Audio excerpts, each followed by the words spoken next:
Okay, story time. It's 2008. I'm a wee 13-year-old Mike. I go over to my friend's house, and they just got a brand new copy of Guitar Hero 3. And we play through it as furiously and as quickly as we possibly can. So we're playing songs, we're having a bunch of fun, we're learning how the little finger buttons work. But later on in the game, the last section of songs, one of the songs was Cliffs of Dover by Eric Johnson. And as soon as I heard the first couple notes come in, I was hooked for life on guitar.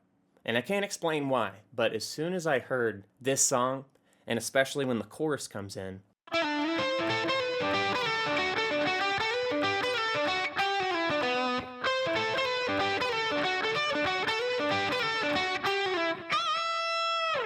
so when I heard this song for the first time, I was taken aback in a way that I had never been before by any piece of music in my whole life. And it made me ask myself, you can make a guitar sing? There was just something special about the way Eric Johnson articulates on this particular song, but also in his general style, that captivated me. And ever since then, I've been trying to chase that dragon of being able to emote on guitar and express myself in ways that maybe I can't with words. So what's the answer? How do we learn to make our guitar sing? This is a huge topic with all sorts of things that we can look at our disposal to learn how to express ourselves on guitar. So this includes hammer-ons and pull-offs, and bends, and vibrato, and slides, and all sorts of things. So with all that being said, I'm going to make multiple videos breaking down just a couple techniques that we can add to our arsenal to use as a way to express ourselves on guitar. Today, we're going to look at vibratos and bending. So let's get things going.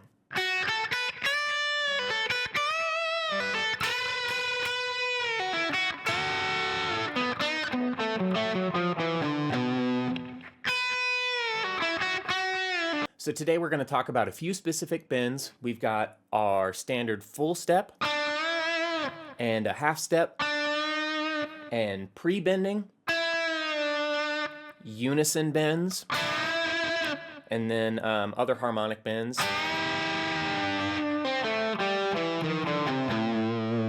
So let's look at some of these together. Half step and full step bending. All that really is starting on a note and then bending up to another note. And so a half step and a full step, this just refers to how far we bend up the neck to our target pitch. And on guitar, it's as simple as every fret is a half step. So 2 frets is going to be a full step. You've heard these all the time in all sorts of different songs, so let's listen real fast. A full step is going to be up 2 frets. So your target pitch is whatever note is 2 frets above, such as. Also a half step, same deal. We're just aiming for the target pitch 1 fret above. So full step and half step are as simple as looking for that target pitch. So when you're learning full step and half step bends going to a specific pitch, it's really good to kind of train your ear on what it sounds like when you slide up. So when you're practicing, one thing I would suggest is play that target pitch you're trying to bend to first, so you can have it in your head as a reference, such as.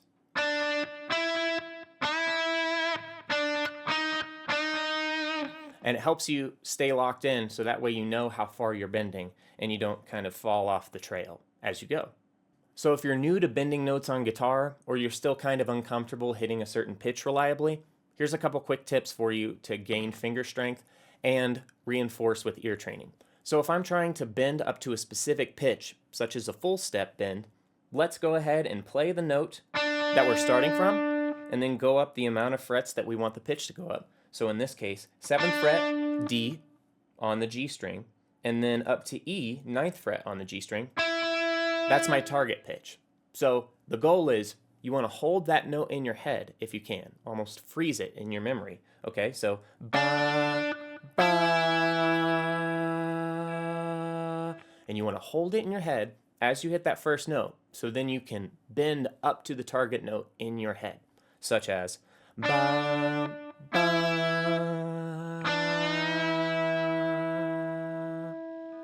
This takes practice and trusting your ear, but also one thing that's great is if you can find songs with examples of full step bends, you can pair it along and kind of see if you're kind of going and not making it or over bending it. And so this is a great way to reinforce that general feel of how much pressure you need to go up a certain pitch. So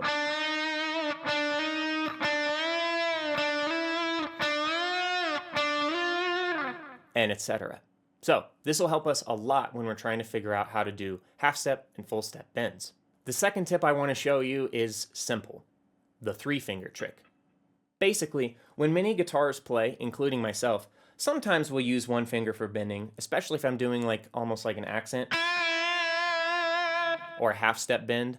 I'll use one finger. But if I'm trying to do a full step bend or anything kind of big, and especially if I'm doing like multiple notes and things, and I need to get more leverage and strength, make it easier on myself, what I'll do is I'll put my ring finger on the note that I want to hit. So say that D on the G string, 7th fret.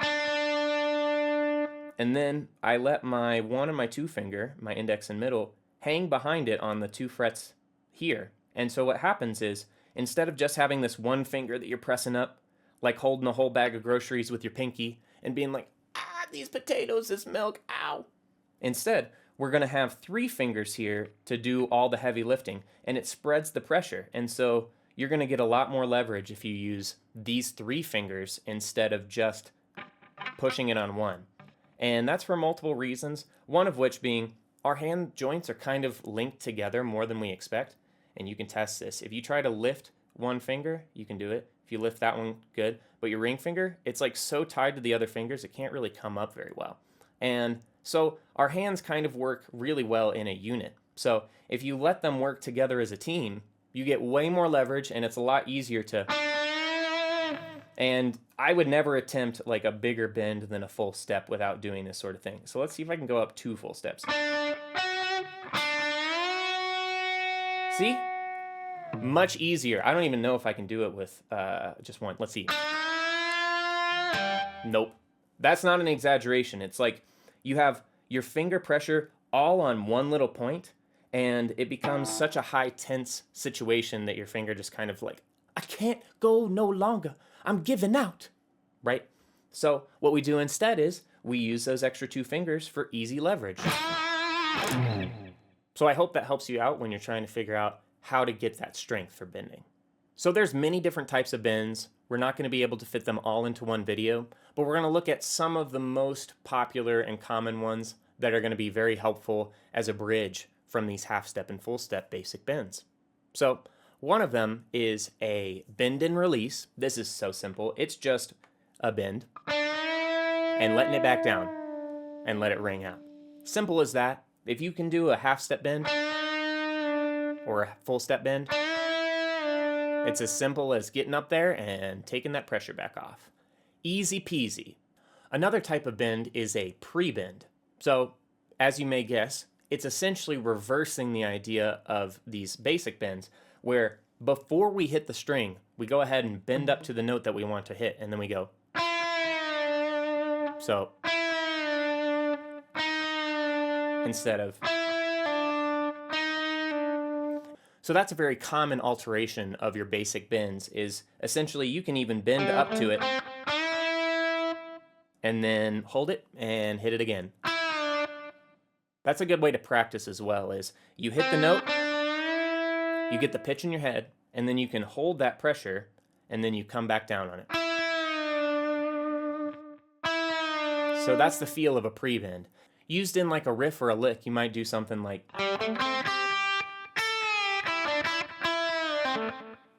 And so that adds a whole other layer of expression that you can use to smudge your notes and add accents and oh instead of bam bam bam. So it's another layer of expression that we can add. And I love pre-bends. They're great for that. Now that we understand half step and full step bends, we can look at another alteration, which is one of my favorites, and this is called a unison bend. Unison in music essentially means when you hit the same pitch. So, like when you're tuning guitar and you're comparing frets to make sure you're in tune, 5th fret of the B string is an E, and it's the same E as the open E. So you go, That's a unison interval because it's the same pitch. That's basically what that means in layman's terms. So a unison bend is taking two pitches and then you bend the note that you want to bend up to your target note, and then it becomes a unison pitch. So it kind of sounds like this without the bend. It's like, and then once it reaches that target note, it blends into unison. So let's hear what that sounds like. Excuse my vibrato. You'll hear it all the time in rock music, especially when they want a gritty, intense, aggressive solo, because that bend up has this dissonance, like, until it gets to that unison.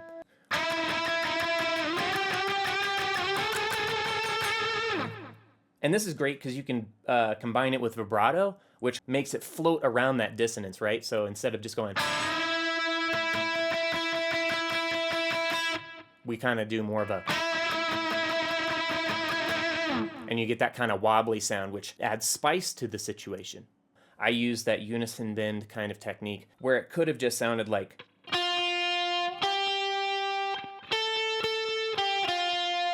and instead I added these unison bends to make it.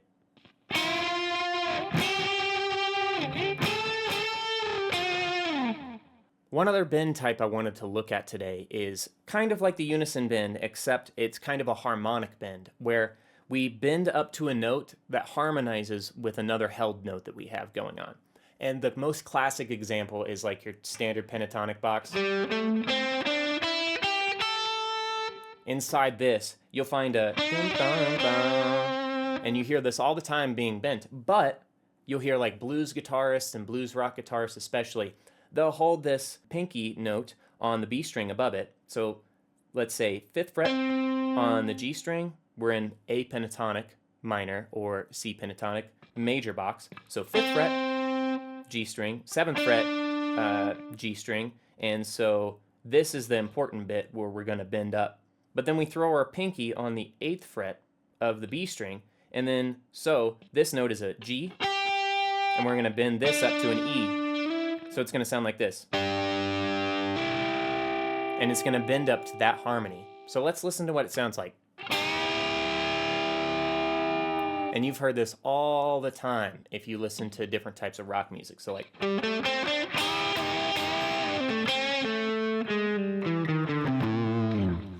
so this one is really, really useful if you get comfortable with unisons and having kind of a separate anchor note. This is just an extension of that, and it'll allow you to kind of experiment with all sorts of different harmonies. And it's very, very useful to apply that dissonance, and also you get a level of expressiveness because no two bends are the exact same, right? Or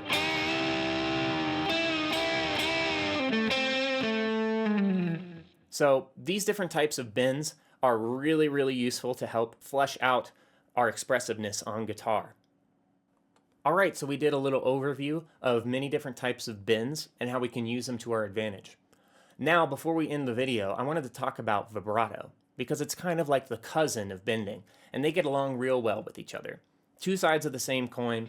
Vibrato is kind of, instead of bending to different pitches necessarily, it's more of a feel thing, where you're doing subtle pitch modulation,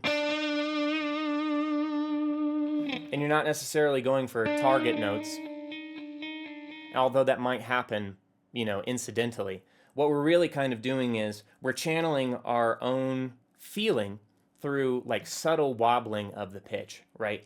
And so this is an extremely important thing to learn when you're trying to express yourself on guitar. Let's listen to what the addition of vibrato does to a basic note. We're going to go back to that 7th fret on the G string, this D note. Very plain, and I find when I play music, I almost always add a little bit of something in there just to freshen it up a little bit.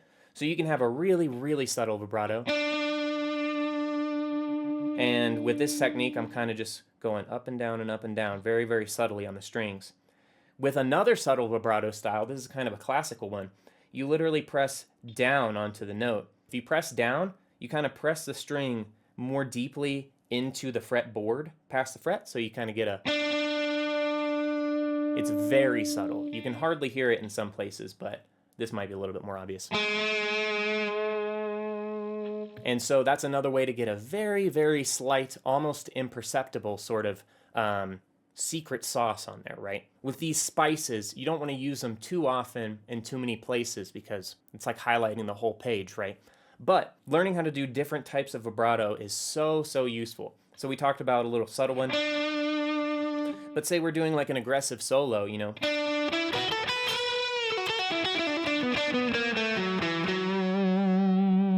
We might want to have a more intense sort of like...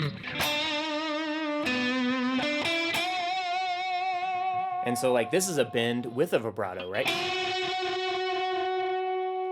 You can combine these techniques as well, and it's just going to add a whole other layer of expression to your guitar playing.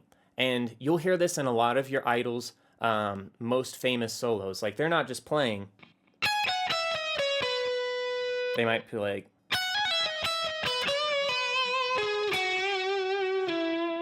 This vibrato should become more of a feel and less of a technical, oh, I gotta make sure I'm playing it exactly right. No two vibratos, just like no two bends, need to be the exact same. You're using this to add your own uniqueness to notes that would otherwise be very plain, right?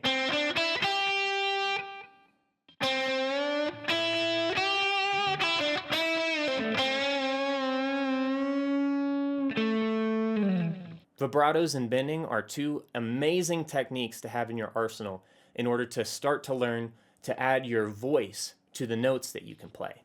And we move on from just simple technical proficiency into learning how to more better express our emotions on the fretboard.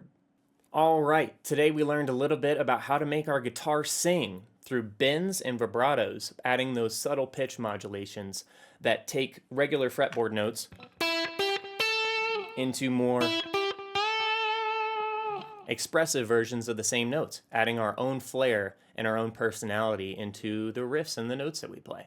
So I hope you enjoyed today's lesson. I'm going to do future videos in this sub-series of tutorials talking about different techniques and articulations and even tone and pickup selections that can help us express ourselves in ways that we may not have thought of by just learning how to play notes. So thank you so much for tuning in. Make sure you subscribe, like, comment, all that stuff, so that way this can keep going as a cool little tutorial series. I really appreciate y'all reaching out and telling me that you enjoy what you're watching. Give me ideas for what you would like to learn next, because I'm always adding to the list and trying to figure out what people are really looking for in their tutorials. So thank you guys so much, and until next time, I'll catch you around. Have a great day.